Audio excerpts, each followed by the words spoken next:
Hi friends, welcome to VSV logs. உங்கள் அனைவருக்கும் எனது அன்பு வணக்கம். இன்றைக்கி நம்ம ஜவ்வரிசி வத்தல். இந்த வடகம் தெரியாதவங்க கூட, புதுசாக வடகம் போடணும்னு நினைக்கிறவங்க கூட இதை ட்ரை பண்ணலாம். ரொம்ப ஈஸி. இதில் தப்பு விழுறதுக்கு சான்ஸே கிடையாதுங்க. ரொம்ப ஈஸியாக பண்ணுற வத்தல் தான். நீங்கள் எல்லோரும் கண்டிப்பாக இந்த வீடியோவை ஸ்கிப் பண்ணாமல் செஞ்சு பாருங்கள். இந்த மாதிரி தொட்ட உடனே நொறுங்கும், அந்த அளவுக்கு சூப்பராக இருக்குங்க இந்த ஜவ்வரிசி வத்தல். நீங்கள் செஞ்சு பாருங்கள், உங்களுக்கு ரொம்ப பிடிக்கும். இதுக்கு மாவு ஜவ்வரிசி எடுத்துக்கணுங்க. மாவு ஜவ்வரிசி இந்த கப்புக்கு 1 கப்பு எடுத்து நல்லா 2 தடவை கழுவி எடுத்துருக்கேங்க. இப்போது எந்த கப்பு வச்சு எடுத்தோமோ அதே கப்புக்கு 1 கப்பு மட்டும் தண்ணி விட்டு ஒரு 1.5 மணி நேரம் இதை ஊற வைக்கணுங்க.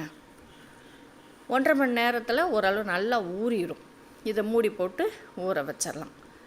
நல்லா ஊறினதுக்கப்புறம் இப்போ பாருங்கள், நல்லா ஊறி இருக்குது பாருங்கள். 1.5 மணி நேரம் ஊற வச்சேன். 1 கப்பு தண்ணி விட்டேன், ஆனால் கொஞ்சம் தண்ணி உள்ளார இருக்குது. ஓரளவு முக்காப்பதம் நல்லா ஊறிடுச்சு. இப்போ இதை நம்ம குக்கரில் வச்சு விசில் வைக்க போகிறோம், அவ்வளோதாங்க. இதை அப்படியேவும் ஒரு குக்கர் எடுத்துக்கிட்டு அந்த தண்ணியோடையவும் நம்ம ஜவ்வரிசியை போட்டுக்கலாம். ஊறுறதுக்காக நம்ம 1 கப்பு ஊற்றணும் இல்லையா, அதே கப்பு வச்சு இன்னும் ஒரு 5 கப்பு ஊற்றணுங்க. மொத்தம் 6 கப்பு. ஊறுறதுக்காக 1 கப்பு, குக்கரில் வைக்கிறப்போ எக்ஸ்ட்ரா ஒரு 5 கப்பு ஊற்றி இதை ஒரு 3 விசில் வச்சு இறக்கணுங்க. நல்ல கேஸ்கெட் போட்டு 3 விசில் வச்சு இறக்கிடலாம். ரொம்ப ஈஸிங்க இந்த வடகம் செய்கிறது. 3 விசில் வச்சு இறக்கி நல்லா ஆறுனதுக்கு அப்புறம் தான் நம்ம மிக்ஸி ஜாரில் போட்டு அரைக்கணுங்க. இப்போ பாருங்கள், 3 விசில் வச்சு இறக்கிட்டேன். பாருங்கள் எப்படி இருக்குது பாருங்கள், நல்லா வெந்துருச்சு. இதை இப்போது இதில் உப்பு போடவே இல்லை, நம்ம வெறும் ஜவ்வரிசியை மட்டும் வேக வச்சு வச்சுருக்கோம். இதுக்கு உப்பு ஒரு 1/2 ஸ்பூன் போடுறேங்க.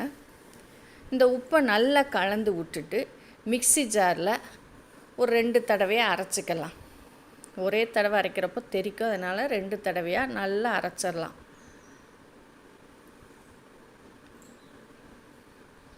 அரைச்சி அப்படி நம்ம ஊற்ற வேண்டியதாங்க வேலை. ரொம்ப சிம்பிள். நம்ம கூழும் காய்ச்ச வேண்டாம், பதம் பார்க்க வேண்டாம். பிகினர்ஸ் கூட ஈஸியாக இந்த வீடியோ பார்த்து செஞ்சு பாருங்களேன். வீட்டில் எல்லோரும் சூப்பர் அப்படி சொல்லுவாங்க. அந்த அளவுக்கு அருமையாக இருக்கும். இப்போ அரைச்சி எடுத்தாச்சு. நம்ம இதில் சீரகம் கொஞ்சம் போடலாம், சில்லி ஃப்ளேக்ஸ், உங்களுக்கு என்ன காரத்துக்கு பச்சை மிளகா கூட நீங்கள் அரைச்சி போட்டுக்கலாம்.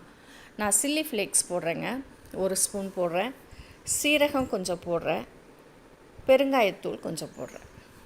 இதெல்லாம் போடுறப்போ நல்ல மணத்தோடையும் டேஸ்ட்டு காரம் எல்லாம் சேர்ந்து நல்லா இருக்குங்க.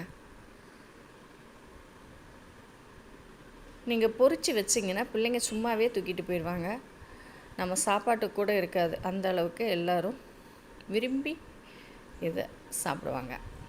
நீங்கள் இந்த மாதிரி ஜவ்வரிசி வாங்கி ட்ரை பண்ணி பாருங்கள். இப்போ இந்த ஜவ்வரிசி வத்தலை பாலித்தீன் கவரில் தாங்க போடணும். நம்ம துணியில் போட்டோம் அப்படின்னா எடுக்கிறது கொஞ்சம் சிரமமாக இருக்கும். நான் பாய் மேலே ஒரு பாலித்தீன் கவர் விரித்து இப்போ ஊற்றுறது ரொம்ப முக்கியம். அப்படியே ஊற்றிட்டு விட்டுறணும். அதை அப்படியே ஸ்ப்ரெட் பண்ணி விடக்கூடாது, ஏன்னா ரொம்ப மெல்லிசாயிரும். இந்த மாதிரி ஊற்றி அப்படியே விடுறப்பந்தான் கொஞ்சம் திக்காக நல்லா வரும். எல்லாத்தையும் இந்த மாதிரி ஊற்றி வச்சிடலாம். எனக்கு வடகை ஒரு 100 கிட்டக்க வந்துச்சு இந்த 1 கப்பு ஜவ்வரிசிக்கு. நான் நல்லா காய வச்சு 2 நாளில் நல்லா காஞ்சிருச்சுங்க. இந்த பாருங்கள், அந்த மாதிரி அப்படியே ஊற்றிட்டு விட போய் தான் இந்த அளவுக்கு வந்துச்சு. நீங்கள் அப்படியே தடவி விட்டோம் அப்படின்னா ரொம்ப மெல்லிசாயிரும். நல்லா காஞ்சதுக்கு அப்புறம் தான் நம்ம பொரிக்கணும், அப்போ தான் நல்லா பொரிஞ்சு வரும். இப்போ பாருங்கள், நல்லா பொரிஞ்சு வருங்க. இதே மாதிரி இந்த வீடியோவை பார்த்து நீங்கள் செஞ்சு பார்த்து சாப்பிட்டு பாருங்கள், உங்களுக்கு ரொம்பவே பிடிக்கும். இந்த வீடியோ பிடிச்சிருந்தால் உங்கள் ஃப்ரெண்ட்ஸ் சர்க்கிளுக்கும் ஷேர் பண்ணி விடுங்கங்க. இவ்வளோ நேரம் இந்த வீடியோவை பார்த்ததுக்கு ரொம்ப தேங்க்ஸ். நம்ம நெக்ஸ்ட் வீடியோவில் பார்க்கலாம்.